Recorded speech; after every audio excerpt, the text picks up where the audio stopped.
Nappa and Raditz roar out, bursting their roars as the rage bubbling within them flares before they charge towards Frieza. Frieza's eyes widen as he quickly lifts up an arm to block a punch from Nappa, as Raditz bursts to the side and yells as he kicks Frieza on the back of the head, sending him to the ground. Frieza backflips as he lands, looking up to see Raditz and Nappa firing a blast down towards him. Frieza bursts up from the planet below, creating a crater in his place as he barrels through the attack, slamming into Raditz, who's sent into Nappa. The two Super Saiyans quickly recover, beginning to fight with Frieza. They exploit Frieza's arrogance and the fact he can't sense ki to their advantage, making him slip up and catching him in more of their attacks. Super Saiyan Raditz and Nappa combined have a power level of 25 million, but this is just the regular power. Right now, they're still enraged from the death of their comrades, and let's just say it's a 2x boost since we don't really have an official rage boost multiplier. Enraged and with their power levels combined, they're at 50 million. Raditz and Nappa together basically give Frieza a similar beatdown to what Broly gave him in the Dragon Ball Super Broly movie, except it's much more brutal. Frieza only continues to get weaker as he's beaten around, realizing he can't hold back anymore against these Saiyans. Nappa throws a punch that slams into Frieza's face, sending him crashing into Raditz, who drives the Emperor through the planet. He fires a double Sunday, which pushes Frieza further downwards as it boosts him up and out of the crater. As Raditz exits, Nappa swiftly lifts up two fingers, performing his giant storm attack. The ground where Frieza had been buried then explodes in a fury of flames. For a second, things remain calm, before a purple light shines from the explosion as Frieza powers up, making the debris around him scatter as he bulks up, going into his full power state. Frieza then yells as he charges at the Super Saiyan duo, bursting through the explosion at increasing speeds, but they narrowly manage to dodge. Frieza swiftly flies back around like a boomerang and proceeds to slam into Raditz, knocking him into Nappa. The two are sent into the ground and then burst from it with a golden glow around them, still enraged. They charge at Frieza, clashing with the Emperor, and now the fight is a lot more even.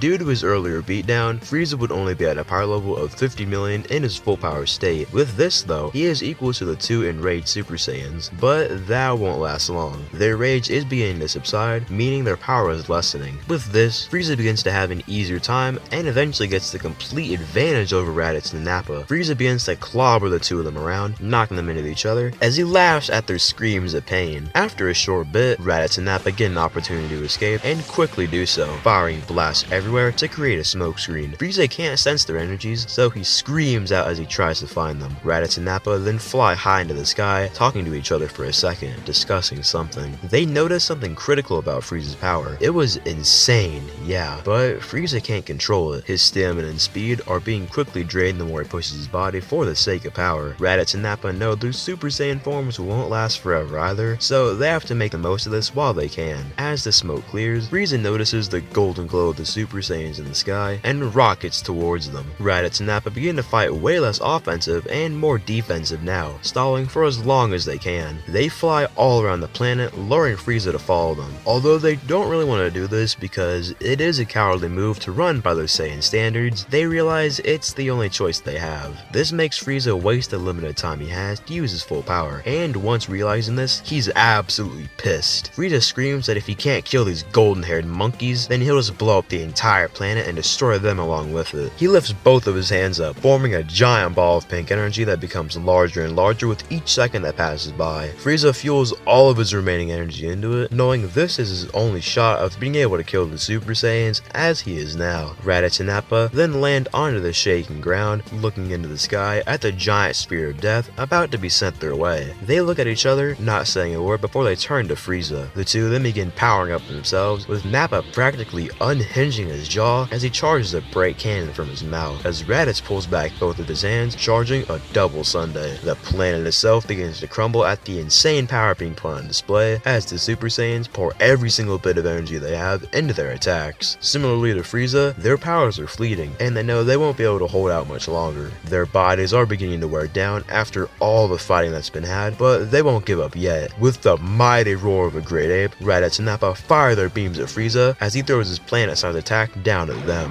When their attacks clash, a ginormous shockwave is created that flattens everything on the planet. To the shock of the Saiyans, their beams are being pushed back. They try to push themselves further, giving it everything they have, but this barely pushes it towards Frieza. Frieza himself laughs as he continues pouring his own power into his attack, falling from his full power and into just his fourth form, but still with a smirk on his face. He floats in the air, panting as his blast continues to inch closer, bit by bit, towards the planet planet below. Raditz and Nappa watch on in horror as their beams are consumed by Frieza's attack, and they have no choice but to hold it back barehanded. They dig their feet to the ground, putting their arms out and stopping the ball just mere inches from the ground. Their teeth are gritted as their bodies bulge, looking as if they will pop. Frieza taunts them, mocking them and stating that even as Super Saiyans, they are and always will be nothing compared to Lord Frieza, the Emperor of the Universe. To dig the final nail in the coffin, Frieza reminds them of how much they failed to save that Saiyan child and the prince. He then begins to laugh like a madman at them, but this causes Raditz and Nappa to explode into a rage like never before once again, with their powers surging. Their damaged, defeated bodies then stand tall as they pour all of their newfound energy into their hands, thrusting them upwards and blasting the huge ball of energy right back at Frieza. Frieza continues laughing, but then stops, realizing his own attack seems to be getting larger. He realizes when it's too late that it's coming right back at him, and screams as he's caught in it. Frieza is then thrown out of the planet's atmosphere and into space. He tries to break free in any way that he can, but all of his energy is gone. He's got nothing left, and his battered, bruised, and beaten body can barely even move now. Frieza then turns his head to try and see where his attack is taking him, and his eyes bulge as he realizes he's being sent towards the star of the solar system. Faster than one could comprehend, Frieza makes contact with the star and screams out in pain and agony before his own attack, and the Saiyan's blast explodes right on top of him. With this, along with the fact he's literally on the surface of a star, Frieza is completely and utterly destroyed, with this huge explosion even being seen by Raditz and Nappa as they fall to the ground, absolutely exhausted. The two fall back into base, and Raditz himself falls unconscious, barely alive. Nappa looks in the distance, seeing that Frieza's ship managed to survive, and grabs Raditz, beginning to crawl as fast as he can towards the ship. All he can do now is crawl, with his body being too weak to even stand anymore. For a day straight, Nappa would crawl, dragging Raditz alongside him inch by inch until they finally reach the ship before pulling himself and Raditz inside. Nappa crawls to the control room and picks himself up, using the ship as a way to balance himself, and rockets off the planet with the ship into space. As the ship travels to who knows where, Nappa rests for a moment, giving him the opportunity to stand, though not without pain. Nappa proceeds to pick Raditz up, throwing his unconscious comrade over his shoulder and walking over to where the healing tanks were, putting Raditz inside one of them. There was only one healing tank on this ship, so Nappa would have to wait before he could be healed. In the meantime, he just slumped down on the floor, and in seconds, he was asleep. A week or so would pass, and far out in space, King Cold receives news that his son, Frieza, is dead. King Cold is shocked to hear this and immediately requests to hear more information, getting the details of what they believe happened. Upon hearing that his son was defeated by a couple of low-class Saiyans, King Cold was just disgusted. He could care less that these two were Super Saiyans. The fact that his son was killed by any Saiyan showed that Frieza was weak and not fit to be Emperor. But King Cold would go to the planet to examine the ruins and find out what happened himself. Half of the planet was pretty much destroyed from all the battles that went on, with there being tons of craters all around what survived of it. There was no sign of Frieza or the Saiyans anywhere, with even the Uzaru bodies of Gohan and Vegeta having been destroyed during the explosive final battle. So, the Frieza Force, or I guess now acclaimed as the Cold Force, assumed that Frieza and the Saiyans killed each other, with there being no survivors. Now, King Cold returns to ruling his empire. The only bad thing for Cold right now was that all the strong soldiers he had were dead, such as the Ginyu Force, Zarbon, Dodori, etc., so he would have to start recruiting new, strong fighters to his army. Unknown to Cold though, the Saiyans were alive, and Frieza was alive as well. Frieza managed to just barely survive the explosion and being sent into the system star, and his remains float out in space. They weren't spotted by King Cold and his army because they only searched the planet that Frieza and the Saiyans had fought on, and after some time, the Big Gede star found Frieza and his remains, fusing with him and reviving the Emperor, giving birth to Metal Frieza. However, we won't really see much of him for the time being.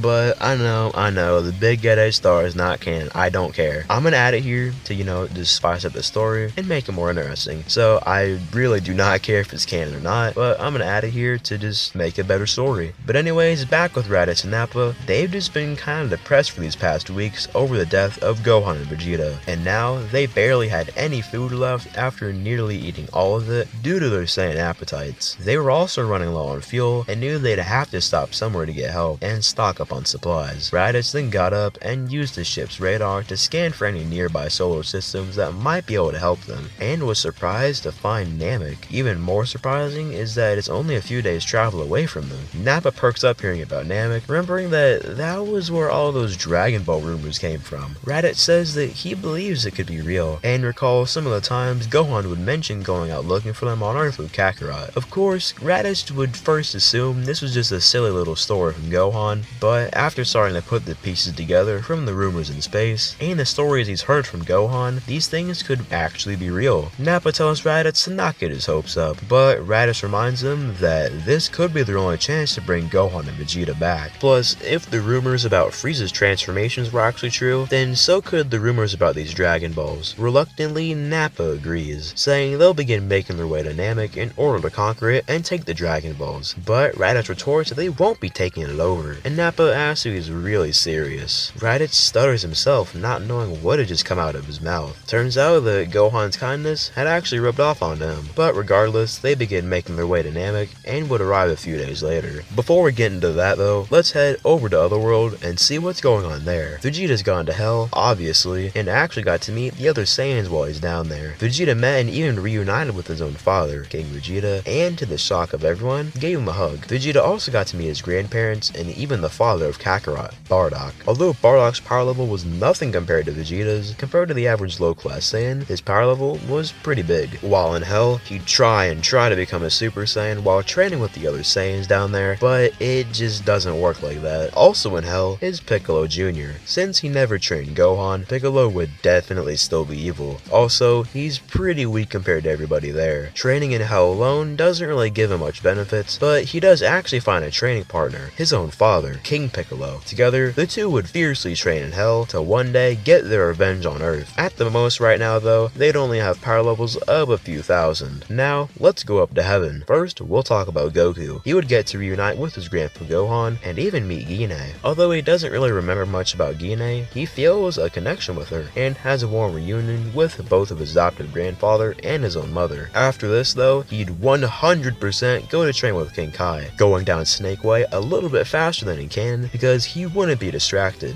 Goku would be much more motivated here to train after being killed by Raditz, but also to surpass the other Saiyans, Frieza, and most importantly, get his son back. Considering too that Goku's been training with King Kai for years by this point, he would get a mastery over Kaioken and the Spirit Bomb. For his power level though, I don't really know where I'd put it at right now, since we're getting to the point in the story where power levels stop being used entirely. But anyways, his Kaioken at the very least would be times 20, but it would definitely be able to go much higher than that. Another thing to note is that King Kai shows Goku the Saiyan group fighting Frieza, and Goku's shocked to see Gohan die, but even more shocked to see Raditz and Nappa become the Super Saiyans. Goku himself would likely not unlock Super Saiyan. He would definitely be mad that Gohan's killed, but he can't do a thing about it while he's dead. Speaking of Gohan, once he's revived, he'd go to heaven. Although he did kill a lot of people, he literally had zero choice in the matter. Gohan was kidnapped by Raditz and forced to serve under Frieza, and even though he'd be a little more aggressive from the time serving under the Emperor, Gohan would still be gentle and kind at heart. After telling King Yama he'd wanted to see his dad, he points Gohan in the direction of Snake Way. With Gohan's insane power and speed, he makes it there in no time, jumping up to King Kai's planet, and he isn't even affected by the high gravity due to his body being used to that after missions on high gravity planets. Gohan, upon seeing his father, bursts into tears, tackling him into a hug instantly. Goku would hug Gohan back, telling his son that he's proud of him. And so, while Gohan's dead, he'd train with Goku and King Kai. He'd effortlessly get through King Kai's challenges, and even manages to crack a funny joke too.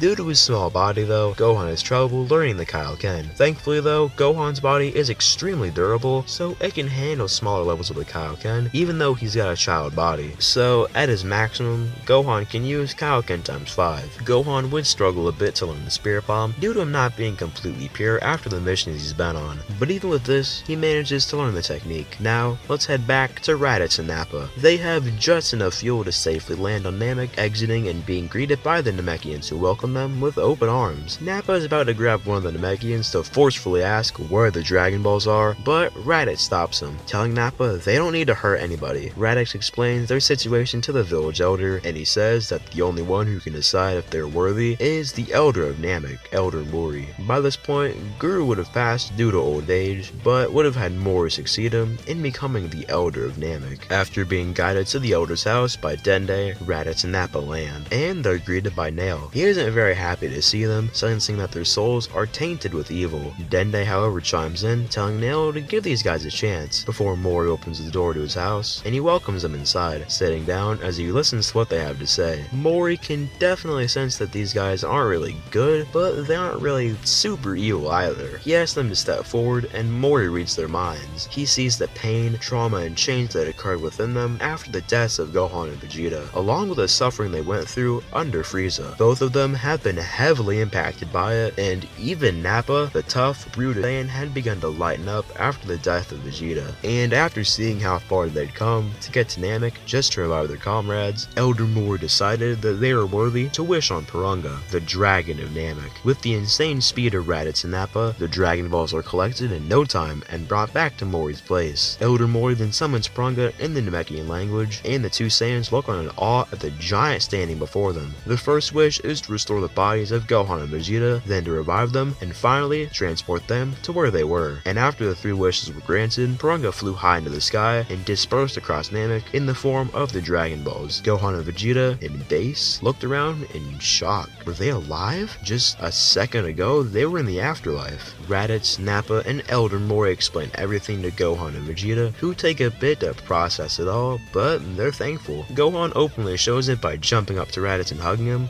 bringing him to the ground, while Vegeta looks away and scoffs. Vegeta wouldn't show it, but he was definitely thankful for what the two had done for them. Gohan, now knowing there are other Dragon Balls out there, immediately wants to bring his dad and everyone who was killed on Earth back to life, but they'll have to wait a year if they want to do that. Instead, Dende steps up and offers to come with them back to Earth so he can become the new Guardian. And so, the group plus Dende begin making their way back to Earth. The journey lasts about a year, and during this time, Vegeta actually manages to become a Super Saiyan. After seeing not only Nappa, but also Raditz, some low-class trash, become a Super Saiyan before him, this makes Vegeta lose it. He's a prideful little prick, and would literally be dying to become one. Plus, realizing how outclassed he is in power compared to them as Super Saiyans makes Vegeta finally explode into one. But this is just temporary. The transformation doesn't last long, and this is the last we'll see of a Super Saiyan Vegeta for now. As for Raditz and Nappa, they can at the very least turn the form on and off now. Lastly, with Dende, he would mainly hang out with Gohan during the trip, and the two would become pretty good friends with each other. Now finally reaching the blue world, the ship lands on Earth. The planet is pretty barren after Raditz had eradicated a lot of the population to prepare for Frieza's empire. Speaking of which, after the fall of Frieza and Cold's return, Earth was basically forgotten about. Due to it being a small planet, not of much focus, it was forgotten, with whatever soldiers or scouts being sent there leaving after Frieza was killed. Also, because King Cold never got intel from Frieza about Earth, he wouldn't go there at all. Due to this, civilization began to rebuild. Gohan himself would immediately begin flying in the direction of his mother's house, with his face becoming flooded with tears as he reunited with Chi-Chi for the first time in many years. Raditz, Nappa, and Vegeta would go after Gohan, arriving outside of the Sun household and making Chi-Chi and the Ox King faint. After they wake up, Gohan introduces the Saiyans to his mom and grandpa, and vice versa. As for Dende, he would have gone to the lookout after Mr. Popo telepathically told him where to go. He'd arrive, greeting Popo, and would be assigned to be Earth's new guardian. Dende would proceed to revive Shenron, and they wouldn't have to worry about waiting a year for the Dragon Balls to be ready. All of them would be ready right at the lookout because it had been multiple years since the Dragon Balls were ever used. Dende would telepathically inform the group about this, and they'd go to the lookout. Meanwhile, at what remains of Capsule Corp, Bulma's Dragon Radar begins to beep. She and an old doctor nearby are shocked, as the Dragon Balls have been stoned for years on end by now. This old doctor is Dr. Gero. Another development is occurring as well. Near where the Saiyans had landed in Frieza's ship, a strange machine appeared from thin air, landing nearby to their ship. It landed onto the earth below before it opened, and a mysterious figure emerged from it. This strange figure is then revealed to be Gohan? If you guys enjoyed this part of What If Raditz won, then remember to like and subscribe, and I'll see you all in the next video. See ya!